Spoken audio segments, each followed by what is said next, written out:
ओम शांति। 5 जून 2026 की मुरली है।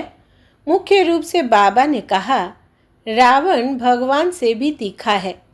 ज़रूर जब उसका राज्य छीना जाएगा तो वो विघ्न डालेगा ही। शुरू से लेकर ड्रामा अनुसार इस यज्ञ में विघ्न पड़ते ही आए हैं, पड़ने ही हैं। हम पतित दुनिया से पावन दुनिया में ट्रांसफ़र हो रहे हैं तो ज़रूर पतित मनुष्य विघ्न डालेंगे। आगे कहा, ज्ञान और योग में मजबूत बनना है। अगर कोई बंधन नहीं है तो बंधनों में जानबूझकर फंसना नहीं है। बाल ब्रह्मचारी होकर रहना है। अभी हमारी चढ़ती कला है। बाबा हमारे सब दुख दूर करने, श्राप मिटाए वर्षा देने आए हैं। बाप और वर्षे को याद कर अपार खुशी में रहना है। जांच करनी है कि हमारा बुद्धि योग कहाँ भटकता तो नहीं है। अब सुनते हैं महावाक्यों को विस्तार से। बाबा ने कहा, मीठे बच्चे बाप के साथ साथ तभी चल सकेंगे जब इस पुरानी दुनिया से बेहद का वैराग्य होगा। प्रश्न है, भगवान समर्थ होते हुए भी उसके रचे हुए यज्ञ में विघ्न क्यों पड़ते हैं? उत्तर, क्योंकि रावण भगवान से भी तीखा है। ज़रूर जब उसका राज्य छीना जाएगा तो वो विघ्न डालेगा ही। शुरू से लेकर ड्रामा अनुसार इस यज्ञ में विघ्न पड़ते ही आए हैं, पड़ने ही हैं। हम पतित दुनिया से पावन दुनिया में ट्रांसफ़र हो रहे हैं तो ज़रूर पतित मनुष्य विघ्न डालेंगे। गीत है, ओ दूर के मुसाफिर। ओम शांति। मीठे मीठे रूहानी बच्चों ने गीत की लाइन सुनी। जैसे वेद शास्त्र आदि भक्ति मार्ग का रास्ता बताते हैं, वैसे गीत भी थोड़ा रास्ता बताते हैं। वो तो कुछ समझते नहीं। शास्त्रों की कथाएं आदि सुनना वो जैसे है कर्णरस। अब बच्चे जानते हैं दूर देश का मुसाफिर किसको कहा जाता है। आत्मा जानती है हम भी दूर के मुसाफिर हैं। हमारा घर शांति धाम है। मनुष्य इन बातों को नहीं समझते तो गोया कुछ नहीं समझते। बाप को ना जानने से सृष्टि चक्र को कोई नहीं जानते हैं। यह आत्मा समझती है। केशव बाबा कहते हैं, मैं टेम्पररी जीव आत्मा बनता हूँ, तुम स्थायी जीवात्मा हो। मैं सिर्फ संगम पर ही टेम्पररी जीवात्मा हूँ, सो भी तुम्हारे मुआफिक नहीं बनता। मैं इस जीव में प्रवेश करता हूँ अपना परिचय देने, नहीं तो तुमको परिचय कैसे मिले। बाप ने समझाया है, रूहानी बाप एक ही है जिसको शिव बाबा अथवा भगवान कहते हैं। दूसरा कोई नहीं जानते। इसमें पवित्रता का भी बंधन है। बड़े ते बड़ा बंधन है अपने को आत्मा समझना। जिस दूर के मुसाफिर पतित पावन को भक्ति मार्ग में याद करते हैं, वो रूहानी बाप समझाते हैं कि मैं सबको ले चलूँगा, किसको भी छोड़ नहीं जाऊँगा। वापिस तो सबको जाना है। प्रलय भी नहीं होनी है। भारत खंड तो रचता ही है। भारत खंड का कभी विनाश नहीं होता है। सतयुग आदि में सिर्फ भारत खंड ही रहता है। कल्प के संगम पर जब बाप आते हैं तो आदि सनातन देवी देवता धर्म स्थापन करना होता है। बाकी सब धर्म विनाश होने हैं। तुम भी आदि सनातन देवी देवता धर्म स्थापन करने में मदद कर रहे हो। तो गीत सुना, कहते हैं बाबा हमको भी साथ ले चलो। बाप कहते हैं ऐसे साथ में कोई चल न सके जब तक पुरानी दुनिया से वैराग्य ना आए। नया मकान बनता है तो पुराने से दिल टूट जाती है। तुम भी जानते हो यह पुरानी दुनिया खत्म होनी है, अब नई दुनिया में चलना है। जब तक सतो प्रधान नहीं बनेंगे तब तक सतो प्रधान देवी देवता बन नहीं सकेंगे। इसलिए बाबा बार बार समझाते हैं, अपने को आत्मा समझ बाप को याद करते रहो। सदगति करने वाला दूर का मुसाफिर एक ही आया हुआ है। उनको दुनिया नहीं जानती। सर्वव्यापी कह दिया है। अभी तुम बच्चे नंबरवार पुरुषार्थ अनुसार जानते हो कि हम शिव बाबा की संतान हैं। आते भी है तो समझते हैं हम बाप दादा के पास जाते हैं तो यह फैमिली हो गई। यह है ईश्वरी फैमिली। किसको बहुत बच्चे होते हैं तो बड़ी पलटन हो जाती है। शिव बाबा के बच्चे जो इतने भी के भाई बहन हैं, यह भी बड़ी पलटन हो जाती है। ब्रह्मा कुमार कुमारियाँ सब जानते हैं। हम बेहद के बाप से वर्षा लेते हैं। शास्त्रों में दिखाते हैं पांडवों और कौरवों ने खेल खेला, राजाई गांव में रखी। अब राजाई न कौरवों की है न पांडवों की है, ताज आदि कुछ भी नहीं है। दिखाते हैं उनको शहर निकाला मिला, हथियार आदि छिपा कर जाए रखा। यह सब है दंत कथाएं।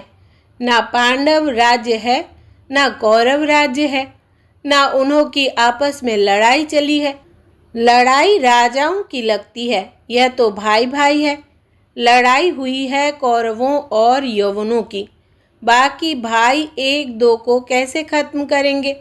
दिखाते हैं पांडव कौरव लड़े, बाकी 5 पांडव बचे और एक कुत्ता रहा, वो भी सब पहाड़ पर गल मरे। खेल ही खलास। राजयोग का अर्थ ही नहीं निकला। अभी तुम बच्चे जानते हो, बाप कल्प कल्प आकर एक धर्म की स्थापना करते हैं। बुलाते भी है, हे पतित पावन बाबा आओ, आकर पतित से पावन बनाओ। सतयुग में सूर्यवंशी राजधानी ही होती है। ब्रह्मा द्वारा विष्णुपुरी की स्थापना हो रही है। अब बाप आए हैं तो उनके डायरेक्शन पर चलना है। कमल पुष्प समान पवित्र रहना है। कन्याओं को तो नहीं कहेंगे कि गृहस्थ व्यवहार में रहते कमल फूल समान रहो, वो तो है ही पवित्र। यह गृहस्थियों के लिए कहा जाता है।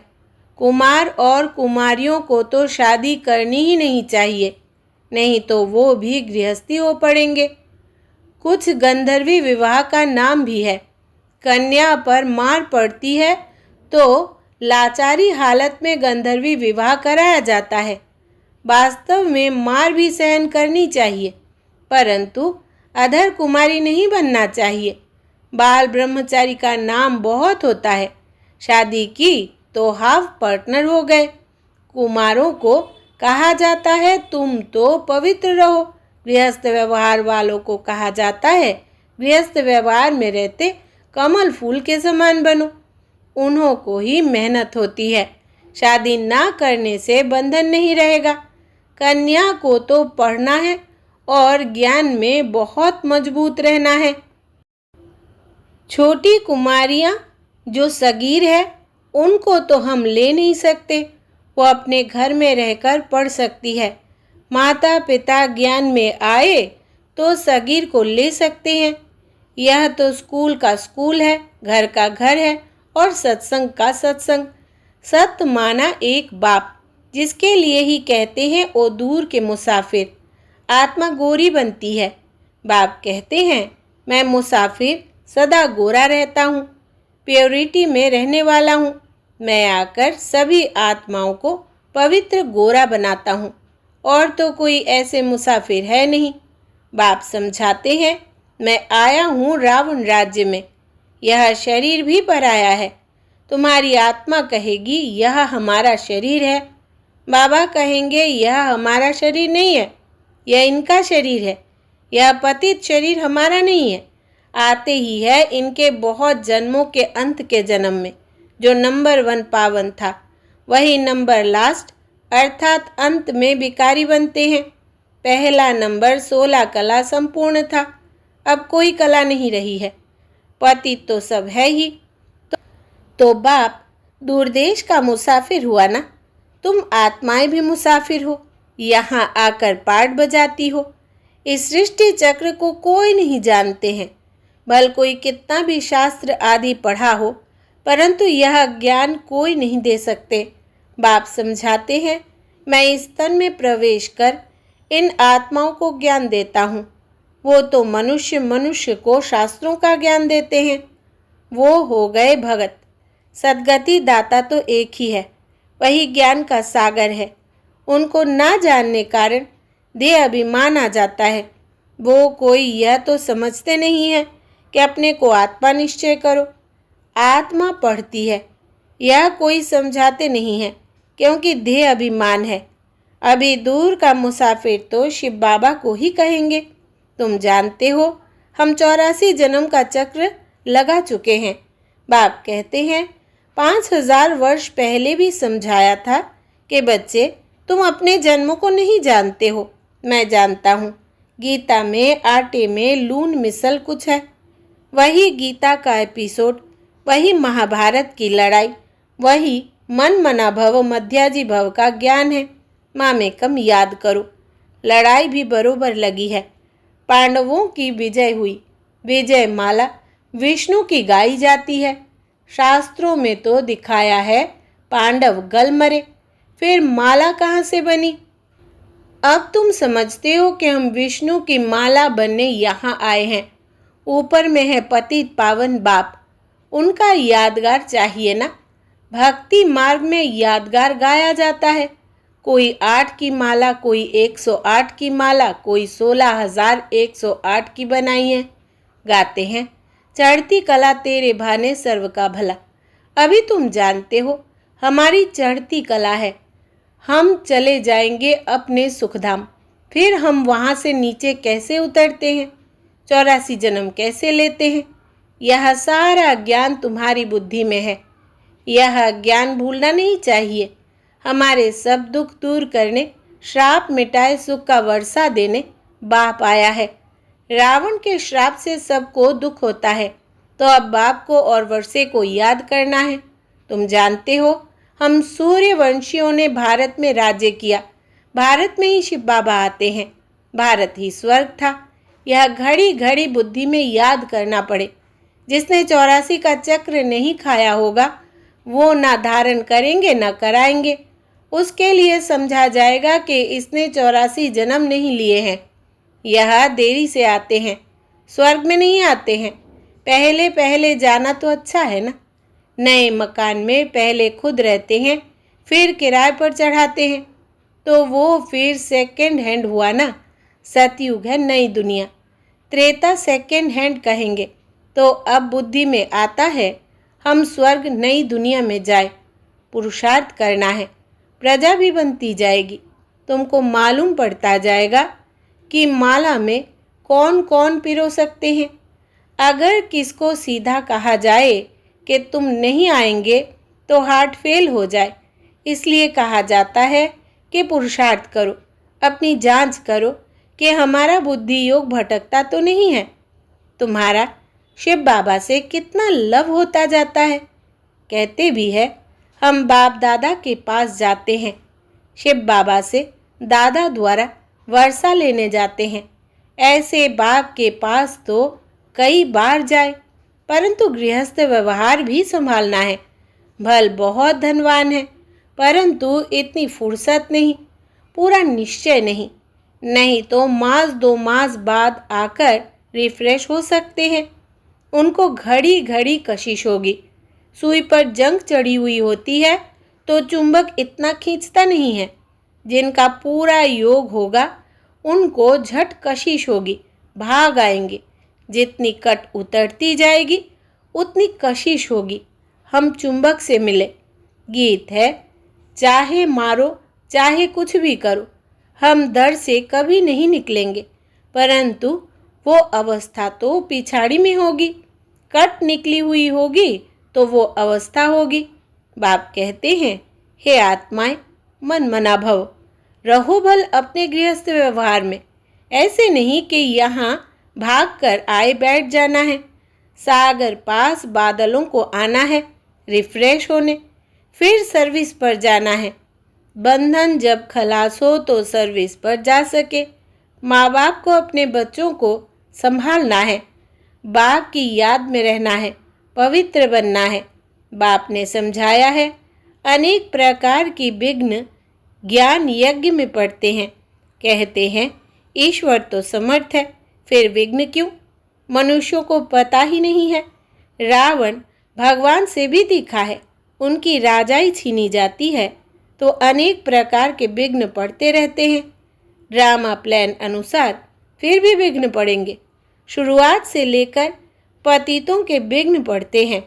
शास्त्रों में भी लिखा दिया है, श्री कृष्ण को 16,108 पटरानियाँ थी, सर्प ने डसा, राम की सीता चुराई गई। अब रावण स्वर्ग में कहाँ से आए? झूठ तो बहुत है। कहते हैं बेकार बेकार बच्चे कैसे होंगे, उनको पता ही नहीं, जो वर्षा लेने वाले होंगे वही आकर समझेंगे। तो इस ज्ञान यज्ञ में असुरों के विघ्न पड़ते हैं। पतित को असुर कहा जाता है ही रावण संप्रदाय। अभी तुम संगम पर हो। रावण राज्य से किनारा कर लिया है, फिर भी कुछ लैस आती है। यह बुद्धि में ज्ञान है कि हम जा रहे हैं, बैठे तो यहाँ ही है, बुद्धि में ज्ञान है। बैठे यहाँ हो परंतु उनसे जैसे तुमको वैराग्य है। यह अच्छी अच्छी दुनिया कब्रिस्तान बननी है। भिन्न भिन्न पॉइंट से समझाया जाता है। वास्तव में तो एक ही पॉइंट है, मन मना भव। कितनों की चिट्ठियाँ आती है, बाबा हम बांधेली है, एक द्रौपदी तो नहीं है, हजारों हो जाएंगी। अभी तुम पतित दुनिया से पावन दुनिया में ट्रांसफ़र हो रहे हो। जो कल्प पहले फूल बने होंगे वही निकलेंगे। गार्डन ऑफ अल्लाह की यहाँ स्थापना होगी। कोई कोई तो ऐसे अच्छे अच्छे फूल होते हैं जो देखने से ही आराम आ जाता है। नाम ही है किंग ऑफ फ्लावर्स। 5 रोज से रखा हो तो भी खिला रहेगा, खुशबू फैलती रहेगी। यहाँ भी जो बाप को याद करते और याद दिलाते हैं उनकी खुशबू फैलती है, सदैव खुश रहते हैं। ऐसे मीठे मीठे बच्चों को देख बाप हर्षित होते हैं। उन्हों के आगे बाबा की ज्ञान डांस अच्छी होती है। अच्छा, मीठे मीठे सिकिलदे बच्चों प्रति माता पिता बाप दादा का याद प्यार और गुड मॉर्निंग। रूहानी बाप की रूहानी बच्चों को नमस्ते। हम रूहानी बच्चों की रूहानी माता पिता बाप दादा को याद प्यार, गुड मॉर्निंग और नमस्ते बाबा नमस्ते। धारणा के लिए मुख्य सार, पहला, ज्ञान और योग से मजबूत बनना है। अगर कोई बंधन नहीं है तो बंधनों में जानबूझकर फंसना नहीं है, बाल ब्रह्मचारी होकर रहना है। दूसरा, अभी हमारी चढ़ती कला है, बाबा हमारे सब दुख दूर करते, श्राप मिटाए, वर्षा देने आए हैं। बाप और वर्षे को याद कर अपार खुशी में रहना है। जांच करनी है कि हमारा बुद्धि योग कहाँ भटकता तो नहीं है। वरदान है, समाने और सामना करने की शक्ति द्वारा सेवा में सफलता प्राप्त करने वाले रूहानी सेवाधारी भव। विस्तार है, रूहानी सेवाधारियों को सेवा के सिवाय कुछ भी सूझता नहीं। वे मनसा वाचा कर्मणा सर्विस से 1 सेकेंड भी रेस्ट नहीं लेते, इसलिए बेस्ट बन जाते हैं। वे सेवाओं में सफलता प्राप्त करने के लिए सदा यही याद रखते कि समाना और सामना करना यही हमारा निशाना है। वे अपने पुराने संस्कारों को समाते हैं और सामना माया से करते, ना कि दैवी परिवार से। ऐसे बच्चे जो नॉलेजफुल के साथ साथ पावरफुल भी है, उन्हें ही कहा जाता है रूहानी सेवाधारी। स्लोगन है, छोटी बात को बड़ा नहीं करो, वातावरण को शक्तिशाली बनाओ। छोटी बात को बड़ा नहीं करो, वातावरण को शक्तिशाली बनाओ। यह व्यक्ति शारे सदा हर्षित रहने के लिए अपनी नेचर को सरल बनाओ, सहनशील बनो। दुनिया में लोग जिंदा होते भी नाउम्मीदी की चिता पर बैठे हुए हैं। ऐसी आत्माओं को मर्जीवा बनाओ, नए जीवन का दान दो। अपने खुश नसीब हर्षित मुख चेहरे द्वारा उन्हें मानव जीवन में जीना सिखाओ। आपको देखकर उनमें हिम्मत, उमंग, उत्साह आ जाए। उसके लिए अपनी नेचर को सरल बनाओ और सदा कमल समान स्थिति के आसन पर डबल लाइट स्थिति में स्थित रहो। अच्छा, ओम शांति।